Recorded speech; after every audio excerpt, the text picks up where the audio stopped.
Hey guys, welcome back to the channel. It's awesome that you're tuning in. So for people who are familiar to my channel know that I'm a big fan of handhelds, especially the cheap ones. But I'm always trying to hunt for stuff that you don't see very often or is just fun to show on the channel. But in this video I just want to focus on top 10 handhelds, or better said 10 handhelds you maybe don't see anymore on AliExpress. And we already have forgotten about with this freaking invasion. So stay tuned and let's go.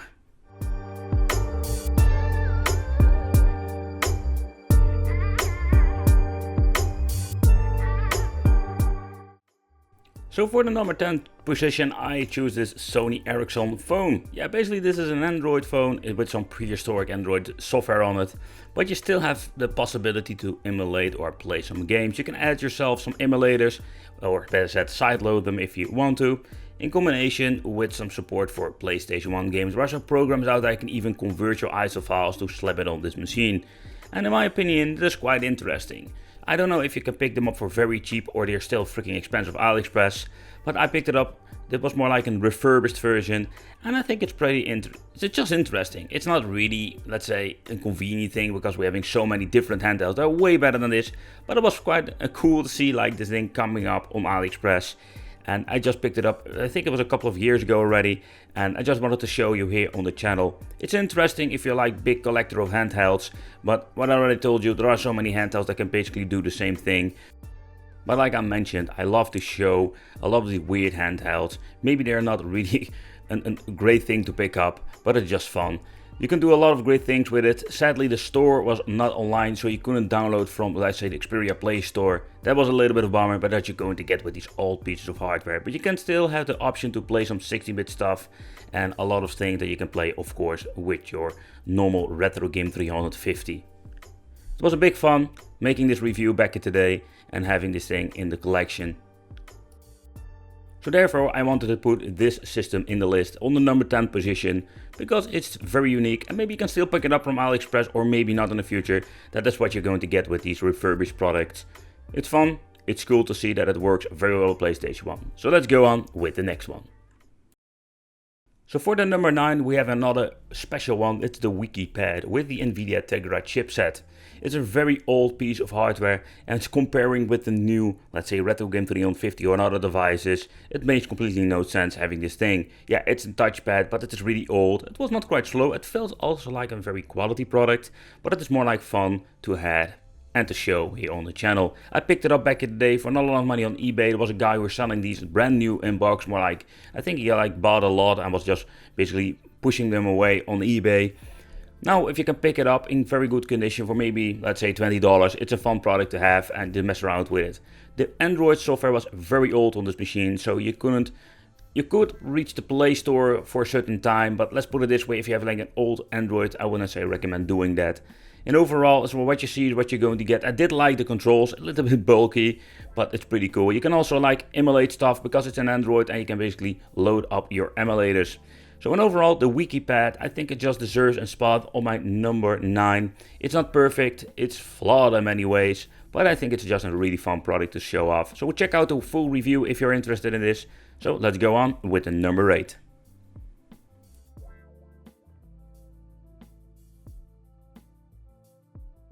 Okay, so these are the devices that I always get really excited about. And the reason why, because they are like putting like videos on YouTube, like this is the PS Vita clone. But in the end, what it was more basically like a Mocu version. Simply what the Mocu is a telephone, 2 SIM cards, with some Android on it, and you can do some awesome things. Because it was running on Android 7, the specifications, it was not a great, especially when you're comparing with the later generation or newer generation handhelds. So when you're comparing this with an X6 or an X9, yeah, the price of this version was like 3 times the price of a cheap handheld, but the quality was a completely different level. We're having buttons, we're having Android software, still a very old one. That's more like the common problem with these freaking things from AliExpress. But it has a lot of capabilities when it comes for emulating some games, and it looks amazing on this beautiful IPS display that was inside this machine. The joysticks, I am not a big fan of those slider joysticks, but it's more like a personal thing. It could even, let's say, emulate up to PlayStation 1, but I must say that nowadays I'm a little bit spoiled when it comes to these handhelds, because PlayStation 1 is no problem with a lot of handhelds that cost almost a fraction of this device. So that is why I love to have the handhelds like these, just fun to show, but then overall they are not really, let's say, a great product to buy when it comes to the value and the money you're paying for it. Because again, you can buy cheap handheld nowadays that can also play PlayStation 1. So for the number 8, I choose this product, and simply because I like the quality of it. It's a shame with older firmware, and so far I know there are no updates whatsoever. It's always a little bit problem with these things from AliExpress. You pick them up, you play some games, and there is no way of upgrading the firmware so far I know. So let's go on with the show and let's check out another one, number 7. For the number 7, I choose the Clockwork DOI handheld. I have no idea what happened to them, because I don't see them very often. Of course, I'm shopping a lot on AliExpress, so I did see them. They were selling this for a lot of money. Maybe this will be more like becoming collectible in the end. It was running on Linux, and it was a quite interesting project. You can put like a sort, let's say literally a Lego. You can say like a Lego, you put it together. It's not like soldering needed. It was plug and play, pretty cool. You can do a lot of great things with it. You can play some retro games up to PlayStation 1 again. And back in the day, we only having like these shitty handhelds that couldn't even play, let's say, SNES normally. So this was like a big step up. These things were not very cheap, of course, but I really appreciated when products like this come out, and that's the reason I picked it up and I wanted to review it back in the day on the channel. The design itself was looking similar, of course, like the Game Boy in like the form factor, not like a 1-1 copy, but it has some interesting specs like a quad-core, Wi-Fi, Bluetooth capabilities, and I think like they wanted to have this handheld on the market. I want to focus on, let's say, more like the people want to. I love tinkering and just like to mess around with it, because that was what it was. It was not like a plug and play device that you can play some games instantly. There were some stuff pre-installed, like some homebrew games, like some freeware. But then overall, if you want to like mess around and play some games, you need to do a lot of tinkering. And it was a lot of fun, a beautiful IPS display, and it had a lot of capabilities. But sadly, with the invasion of the handhelds, this is a handheld where basically you don't see very often anymore. And if you want to pick it up, maybe it's super expensive. And in my opinion, it doesn't make any sense picking it up. I do like this project. Check out the full review. I did it a long time ago on the channel. But let's go on to number 6. And for the number 7, I choose the Clockwork because this thing is pretty unique. The modular portable game console, I love to call it. Okay, so for the number 6, I choose the Big Ben. So I know this brand for a lot of peripherals that they were selling on, like say, MediaMarkt or some other companies over here. But the Big Ben, it's more like the Wikipad. I can still remember that I just saw it in the local store here, the MediaMarkt, and they were selling this thing, and it looks quite interesting. It was not cheap. By the way, I didn't pick it up brand new. I found it like on the second-hand marketplace, and I was really interested to see what it is. And again, I love reviewing handhelds, so I was more like, this is a hidden gem for my personal channel. I want to see what it is, show it off, and make a video for you guys. And I did. It's a really old prehistoric Android. Yeah, I don't know what it is. Every time I find something with Android, it's freaking old. But I was more like, it doesn't go. Oh man, this was not in good condition. I can tell you that. Like the screen was all scratched up. I didn't have a screen protector. Oh boy, that was really bad. But in overall, it was a pretty cool device. And yeah, it had a lot of potential if you ask me. So what I can remember is that this device has like a smaller display. Prehistoric Android, but you still had the option to load up games or load up some emulators if you want to. Up to PlayStation 1 was possible, but PlayStation 1 had some issues when it comes to certain games. But yeah, a lot of stuff didn't work at all. So that was a little bit of a bummer. So if you need to like add some games, it's also going to be like a pain in the butt. Okay, so this is called like the Game Tab one. I don't know if Big Ben ever made like a second one. I think that was the only one they released back in the day. It had like not really interesting specifications if you ask me. But it still had a lot of possibilities when it comes to emulation of PlayStation 1 and 64. And again, due of the power, it's very limited, but it was a lot of fun making this video back in the day and showing this off on the channel.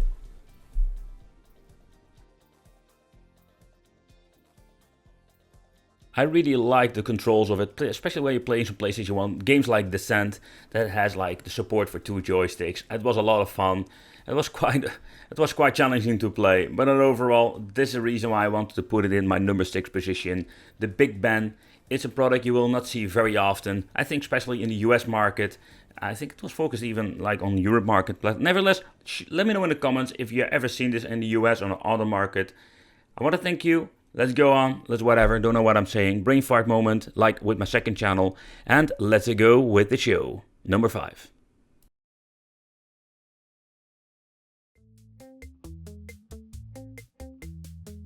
Alright, so for the number 5 I have chosen the Polaroid Android device. Yeah, it's again on Android. And the reason why is because these things are not very easy to find. I came across on this AliExpress a couple of years ago. I picked it up and I think instantly it was sold out. And I don't know if they're like selling old stuff that I picked up from Taobao or whatever. But nevertheless, I think it's always quite interesting.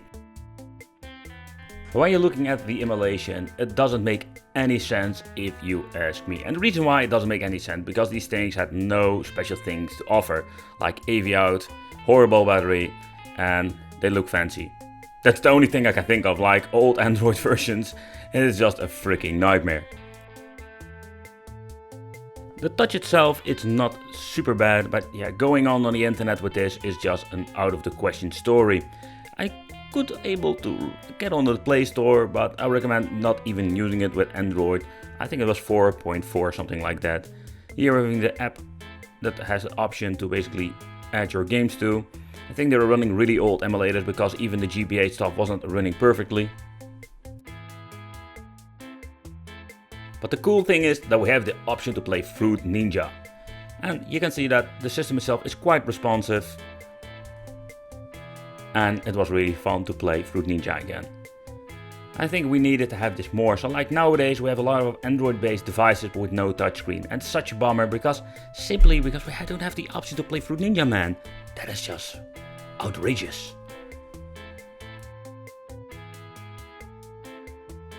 But okay, so when you're having this device itself, it's a fun product to have in your collection, but it doesn't make any sense having and playing some games, because a lot of these devices nowadays can play all the games without any hassle. They are more like a fraction of the cost of this thing. I think if you can pick it up maybe second hand, you need to pay around 50 up to 100 euros. So that is not a really good thing to do. You can just break up an RG3 on 50 and having the same performance and having even the option to play PlayStation 1. And 64 doesn't really run perfectly a lot of the devices, just take that in consideration, but the old stuff runs fine. Of course an RG350 doesn't have a Fruit Ninja in combination with a touchscreen, but the reason I put this on the number 5, because I find it always very interesting to see tablets / game consoles that can play old school games. On the number 4, let's choose the Zetic. It's a 7-inch, yep, again, Android tablet. I know, man, I have something with these devices. But this is just a great example. It was even more rare than the Polaroid version. I found it, and after clicking on it, it was out of stock again. And that's what you're going to find. And the reason why, because these are just really old, and this thing was quite horrible when it comes to the performance and also like the battery life and everything that comes with it. It was a really old piece of product, piece of hardware, and it did have a lot of potential, because yeah, with the touchscreen and we having some game controls on them, I must say it was not super comfortable. But yeah, that's what you're going to get with these tablets with buttons. So it had the option to run a lot of stuff from 8-bit, Game Boy Classic, you name it. But in overall the performance was pretty bad, and I did notice that after having this thing for a couple of weeks, it started to slow down and it was basically unusable with a lot of games. Even booting up, it took forever. I tried to watch some YouTube, it doesn't even work. So with the Zetic 7-inch, it's a pretty cool device to see, but it was pretty pointless, and especially now in 2021. So for the next one, number 3 position, I chose the PMP. It's a quite interesting one. They call it like the 32-bit. And so far I know, maybe you can pick it up for a couple of stores, but overall, these things are freaking hard to find. And I did a review like years ago. It was a handheld that didn't make any sense in my opinion. Like, this thing is weird, it has a flashlight, yeah, seriously. And it has some options to play some old school stuff, but mostly like NES, Super NES, Mega Drive, like the really old stuff that we can play on our freaking potato phone. But I love to review both of these things, like It was a great example of the first generation of Chinese handhelds, because these things had these horrible menus, like still the 10,000 to 1. But like repeat, like say after I think 30 games or 20 games, like not a lot of games on it. And adding games was a freaking nightmare, or you couldn't even do this. So in overall, this device is just a freaking joke, especially now in 2021. So the display itself was this horrible LCD display. The emulation was horrible, and I couldn't say any good about it. It's fun to see these devices like the pieces of hardware, but when it comes to the performance and emulation, it was just so freaking awful.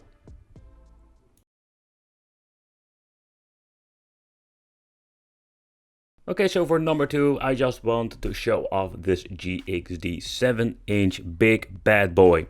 So I picked it up. This thing was way too expensive when I bought it. They were like asking like 200 up to 250 freaking euros for this thing. And the reason I just picked it up is for making a review for you guys. I want to check it out back today, and I find it very fascinating. It's a little bit of a bummer they are asking like a lot of money for these devices, because they are not worth it. But this is more like a quality product. It weighs a ton, it feels nice, good controls, nice joysticks. So I was very pleased to have this and to review it on the channel.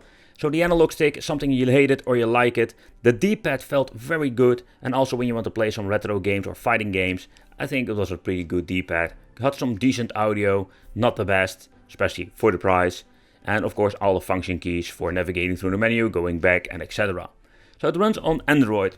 It was on a very old Android again, like these things are always running on Android 4 or 6, some are having 7. But it was not recommended to use this thing on the Play Store again. You could play some games, so it's still, when I basically opened it up, it downloaded the new Play Store, so it was quite interesting to see. So in the main review, I just compared it with a couple of different handhelds, like the X16 or let's say an RG350. Man oh man, this GXD is a beast of a handheld, and it's just a shame that it is a little bit underpowered combined with the older Android. Compare this with the PUBG K3. Yeah, so you can see that this thing is quite huge, and it's still very comfortable to play.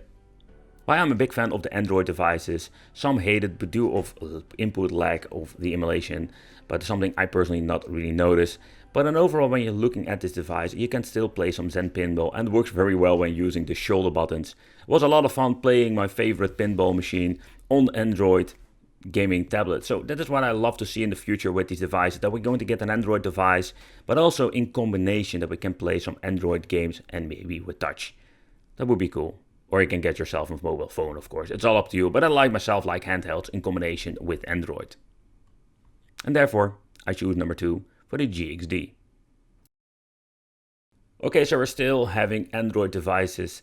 Yeah, these things are just pretty rare, and the T-Lex I didn't like, or you like to call it, but the reason why, because I picked 2 of them up and both have issues, and I think more like this is very old stock, because they were selling this even, I think it's before or with the time with the X6. And for the people who not know what the X6 is, the X6 is like the first generation of these cheap knockoff PlayStation Vita, PlayStation Portable handhelds, and they were awful. But this thing was quite interesting because it had a touchscreen, it has a very nice display, and of course with Android we have the possibility to play N64 that you couldn't even do that with all the other devices. The performance was just really horrible, but it was a really fascinating piece of hardware to see what you could do with it. In the end, I did a review. I was really frustrated because I needed to buy 2 of these bloody things and basically make from 2 one system. Yeah, seriously, I ripped them apart. It was just a freaking nightmare. So if you're going to dive deep into AliExpress, maybe you can still pick one up. I would not recommend it because it's just freaking awful. And me not recommending stuff, you know, I don't usually do this because this was just an awful experience. The D-pad was not really deep with like the 4 buttons. It was just one flimsy piece of crap. The reason I just wanted to put it on number 1 because I find it a really fascinating piece of hardware, because this thing was prehistoric compared with all the other devices that I've shown you. And yeah, the T-Lex you like, I don't know if somebody even bought it back in the day before I made a review about it. And yeah, it's a piece of hardware that I think a lot of people already forgot about, especially with this invasion of devices that are way better than this piece of crap. But I did find it really fascinating to see that it has a lot of pre-installed emulators. Don't know what kind of versions, you couldn't see, like really old versions now. But PlayStation Portable emulator? Man, it's not going to run in a million years on this device. So in overall, when you're looking at the device and the performance, it was not bad. It could even run PlayStation 1 pretty good. And when you're comparing this with all the other devices sold, like almost for the same price, you could say that it was not bad at all, man. It's like, it was quite interesting if they made this thing like a better quality. And yeah, it had not like the issues that it have today. It would be such a great system to buy, even up to today. But nope, they messed it up with this. It was a really horrible piece of crap. And yeah, it had a lot of issues. It was just feeling very flimsy, the way they did a lot of these devices back in the day. The reason why I put this one on the number one, because this is a handheld I personally want to forget. Seriously, I just want to forget this thing that it ever existed, because I had like the most horrible experience, even if some of the emulation was not that bad in my opinion. But it was more like the hardware was so bad of a quality that you just need to avoid this thing of all cost.